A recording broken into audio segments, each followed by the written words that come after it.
হয়, এইটো আমি আজি মক ড্ৰিল কৰোঁ। মক ড্ৰিলটো আমাৰ বঙাইগাঁও আৰক্ষী আৰু আমাৰ যিটো ফায়াৰ ছাৰ্ভিচ ডিপাৰ্টমেণ্ট আছে আৰু লগতে যিমান ষ্টেক হোল্ডাৰ্ছ আছে, এক্সিকিউটিভ মেজিষ্ট্ৰেট আহিছে, তাৰপিছত হেল্থ ছাৰ্ভিচ, গোটেইখিনি লৈ আমি এটা মক ড্ৰিল কৰোঁ। মক ড্ৰিলটো এইকাৰণে কৰা হয় যে আমাৰ যিটো এলাৰ্টনেছ, প্ৰিপেয়াৰ্ডনেছ আৰু যিটো আমাৰ এক্সিকিউশ্যন, মানে যেতিয়া ঘটনা হ'ব আমি কেনেকৈ কাম কৰিম, সেইটো এটা চেক কৰাৰ কাৰণে মক ড্ৰিলটো কৰা হৈছে। আৰু এনেকৈ বিভিন্ন মক ড্ৰিলৰ কাৰ্যসূচী আমি লৈছোঁ। আজি আমি এইটো এটা চিন ল'লোঁ ইয়াত চিনেমা হলত জুই লগা, আৰু অন্য পৰৱৰ্তী সময়ত অন্য ধৰণৰ আমি মক ড্ৰিল কৰি যাম। মই ভাবোঁ যে মক ড্ৰিলটো কৰিলে সকলো কাৰণে এটা সুবিধা হয়, যাতে কিবা এটা যদি দুৰ্ঘটনা হয় কোনে কি কৰিব, কাৰ কি ৰোল আছে সেইখিনি সঠিকভাৱে পালন কৰা হয়। তো মানে ৰাইজে এলাৰ্ট থাকিব লাগে। ৰাইজে যেতিয়া এনেকুৱা দুৰ্ঘটনা ঘটে তেতিয়া ছিকিউৰিটি ফ'ৰ্চেছ ফায়াৰৰ লগত কোঅপাৰেট কৰিব লাগে।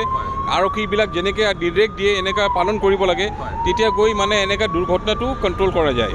ইয়াৰ পৰা শিকিব পাৰিছেনে সেইবিলাক? বহুত কিবা শিকিব জনা হ'ল, মানুহবিলাকে গম পাইছে কেনেকৈ কি হয়। ইন কেছ অফ এমাৰ্জেঞ্চি এনেকুৱা যদি দুৰ্ঘটনা ঘটে কেনেকৈ কৰিব লাগে, কি ষ্টেপছ লোৱা যায়, এইটো বহুত কিবা শিকাৰ আছে। ভাল, এইটো আমি চৰকাৰক ধন্যবাদ জনাইছোঁ যে আমাক ৰাইজক ইমান জনাইছে সিহঁতে। এনেকুৱা সজাগতা মানুহৰ মাজে মাজে হ'ব লাগে, নিশ্চয় হ'ব লাগে। যেনেকৈ এতিয়া চিনেমা হলত দেখাইছে, এনেকুৱা কিবা বিল্ডিঙতো দেখাব লাগে। যদি কোনোবা ঘৰত যদি এনেকুৱা দুৰ্ঘটনা ঘটে অথবা কোনোবা মাৰ্কেটত এনেকুৱা দুৰ্ঘটনা ঘটে, তেনেহ'লে কি ষ্টেপছ লোৱা যায়, ৰাইজে কেনেকৈ একশ্যন ল'ব লাগে, কেনেকৈ ছাপোৰ্ট কৰিব লাগে, কেনেকৈ কোঅপাৰেট কৰিব লাগে, এইটো ভাল হয়। পুলিচৰ পৰা আৰু ফায়াৰ ব্ৰিগেডৰ পৰা যোনখিনি হেল্প হ'ব লাগে এইখিনিতো ভালে দেখা পালোঁ। বহুত কিবা শিকিব পাৰিছে। যেনেহ'লে আপোনাৰ ধৰক কিবা জুই লাগিলে কেনেকুৱা বাচিব লাগে, এই ধৰণৰ কাম কৰাতে দেখাইছে।